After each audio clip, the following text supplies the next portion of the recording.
Narinig mo na ba yung mga lugar na sinasabi nilang hindi mo dapat tawirin? Isang lugar na sinasabing di umano lumalamon sa sino mang pumasok rito. Kung bigla kang maligaw sa ganong lugar, ano gagawin mo? Will you ignore it? O papasok ka din dahil hindi mo matiis ang curiosity?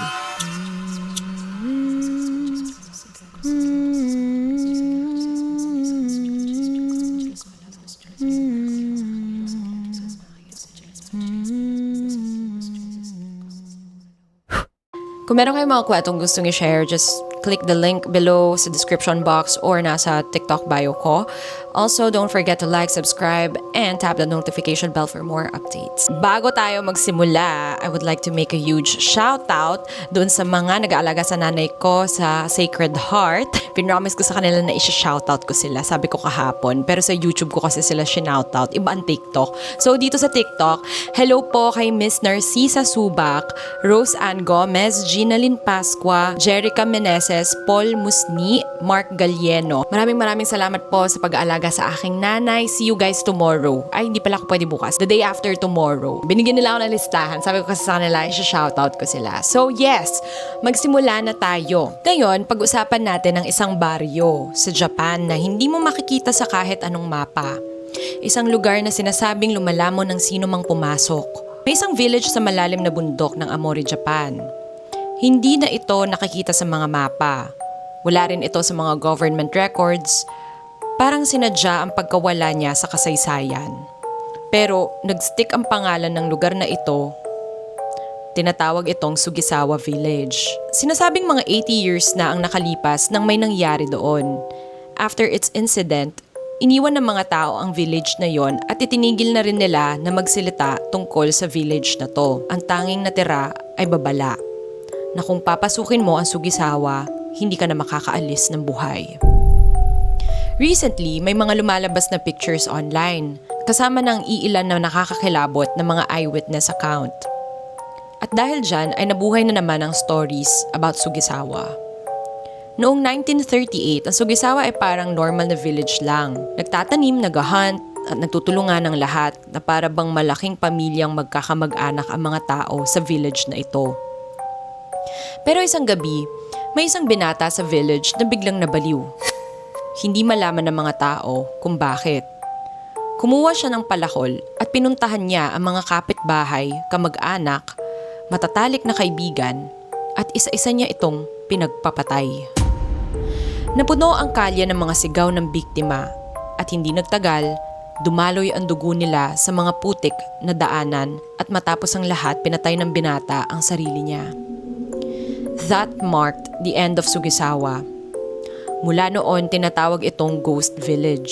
Sabi ng mga locals, pag lumakad ka malapit sa village na ito, maririnig mo ang mga kakaibang tunog dala ng hangin. Parang mga mahihinang iyak o boses na sumisigaw. At sa mga taong nakarinig nito, ay bigla na lang silang naglalaho. Years passed after the incident, naglaho ang pangalan ng Sugisawa sa mapa. Tinanggal ang official records nito na parang sinadya talaga ng mga tao na mawala sa isip ng marami ang lugar na ito. Pero kapag tinanong mo ang mga ghost hunters at sa mga mahilig sa urban legends, kasama na ang ilang mga witness accounts, para-pareho sila ng description tungkol sa lugar na ito. Sa entrance, sinasabing may sign na nakasulat in red paint, "Those who enter not guaranteed of living." Sa tabi nun may matandang torii gate, bitak-bitak at nakayuko dahil sa kalumaan. Sa paanan nito, may itim na bato na halos hugis ng bungo ng tao. Sabi rin nila ay sa unahan ay may mga sira-sirang bahay pa rin na may itim na mantsa sa mga pader. Mga natuyong dugo ng mga namatay the night of the incident na kailanman ay hindi na kumupas. Others say na nandun pa rin ang mga spirits ng mga patay. Mabigat ang pakiramdam ng hangin. Dumidikit sa dibdib na parang may unti-unting kumukuha ng hininga mo. Dahil sa mga hearsay na ito, hindi napigilan ng ilan na mag-venture out at tuklasin ng Sugisawa. Halimbawa na lang ay ang tungkol sa 3 tao na naglakbay isang gabi papuntang Sugisawa. 2 lalaki at isang babae, nag-ikot-ikot sila sa madilim na kalsada ng bundok. Isa sa kanila ay excited, bago pa man sila umalis ng syudad. Pinagkwentuhan nila ang mga stories na nakalap nila sa online forums at group. Sa pagdadrive nila sa dilim, ay nakita nila ang sira at nakayukong Tori. Sa ilalim nito ay naroon ang mga sinasabing bato na sobrang kinis at hugis bungo. Sumigaw ang mga lalaki para sabihing parang jackpot. Nakita nila ang Sugisawa Village. Totoo nga yung stories, sigaw nila. Pero sa unang tingin pa lang ng babae, ramdam na niya kaagad ang lamig sa tuhod. Bumalik na tayo, sabi niya. Pero ngumiti lang yung mga lalaki. Kwento lang to, kung totoo, mas maganda pa. Pinark nila ang kotse, kumuha ng flashlight, at sa pagtawid pa lang nila sa Torii Gate, ramdam na agad ng babae na parang may naghihintay sa kanya sa dilim. Nakamasid. Sa paglalakad, naramdaman nila na bumigat ang hangin. Bawat hakbang, parang bumagal sa bigat. Tanging tunog lang ng mga sanga at hangin ang naririnig nila. Nadaanan nila mga bubong na babagsak na, sira-sirang mga dingding, mga bahay na mukhang matagal nang abandoned. Sa tuktok ng isang burol, nakita nila isang malaking bahay, nakatayo sa dilim. Isa sa mga lalaki binuksan ng pinto, kasabay ng pagtunog at pag-creak ng door hinge at ramdam nila agad yung amoy.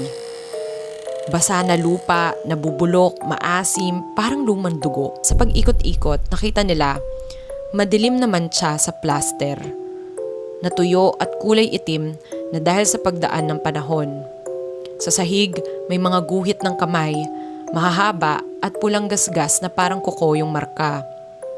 Natigilan ng babae. Hindi makahinga. Meron siyang naramdaman. Isang presensya sa likod niya. Sobrang lapit. Narinig niya ang mga boses na hindi nagme-make sense, pero halos bumubulong sa tenga niya.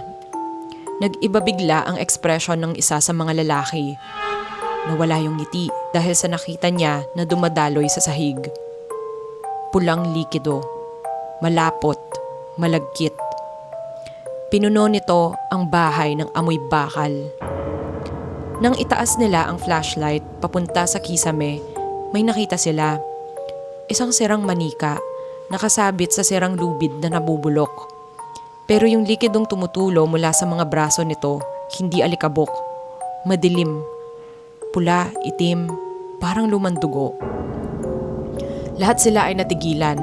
Walang gumagalaw sa kanila ni isa dahil sa takot. Tapos may marahang kaluskos galing sa pader. Nakita nila, marka ng kamay na duguan. Gumagalaw. Dahan-dahan, gumagapang pataas sa pader. Pasigaw silang tumakbo palabas ng bahay. Sa pagtakbo, na-realize nila hindi sila nag-iisa. Sa hamog may mga mapupulang mata na sumusunod ang tingin sa kanila. Bigla nilang narinig, mga boses, mga bulong, mga chant, mahihina, hindi mo maunawaan. At sa kanilang likuran, mga yapak, parang hindi tao, mabigat at abnormal. Hindi sila tumigil sa pagtakbo, pero kahit anong takbo nila, hindi nila matagpuan ang Torii Gate na pinasukan nila. Ang lalo pang nakakakilabot is kahit anong takbo, hindi tumitigil ang naririnig nilang yapak sa likuran nila. At one point, hindi na nila namalayan. Nagka-separate na pala silang tatlo. "Hoy! Nasaan kayo?" sigaw ng babae. Pero parang nawawala ang tinig niya sa dilim. Ang tunog ng yapak sa likuran niya ay lalo pang lumalakas. Lahat ng nerves sa katawan niya ay nagsasabi, "Huwag kang lilingon." Lumabo ang flashlight, nadapa siya kakatakbo. Habang umiiyak ay agad siyang tumayo para tumakbo ulit dahil alam niya na kapag tumigil siya o kapag lumingon siya, hindi siya makakaalis ng Sugisawa ng buhay. Pagkakita niya ng nakapark nilang kotse, patakbo siyang pumasok sa loob at agad na niyang sinubukan na paandarin ang sasakyan. Pero pumapalya ang makina ng kotse.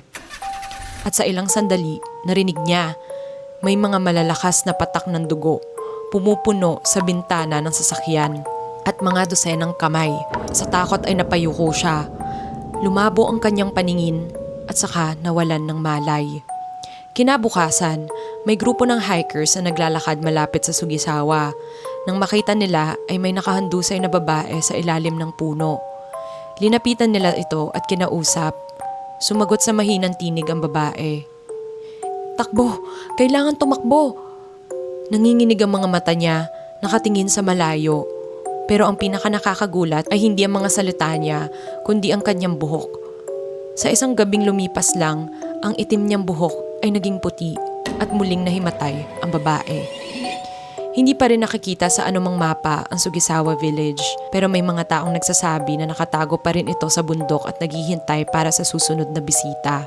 Noong August 2000, sinubukan ng Huji TV sa kanilang hit show Miracle Experience Unbelievable na tuklasin ang katotohanan sa likod ng Sugisawa Village. Ang kanilang crew ay nag-search ng maraming beses, determined na hanapin ito. Pero bawat attempt ay bigo. Hindi nila mahanap ang Torii Gates. In the end, nagkaroon sila ng isang conclusion. Ang Sugisawa Village ay umiiral sa isang distortion ng space and time. Isang lugar na lumilitaw at nawawala. At sa tuwing ito'y muling magpakita ay panibagong biktima na ang hindi na makakaalis. At doon na po nagtatapos ang ating kwento.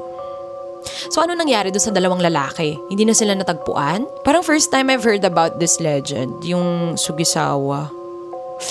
Nakakatakot. Alam niyo yung nai-imagine ko sa kanya, yung parang doon sa movie na Gojinam Asylum. Parang ganito yung epek-epek eh.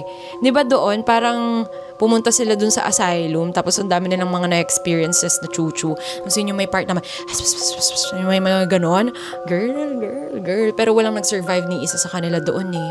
Okay, so yun. Tapusin na muna natin to. I'll see you guys tomorrow. Bye-bye.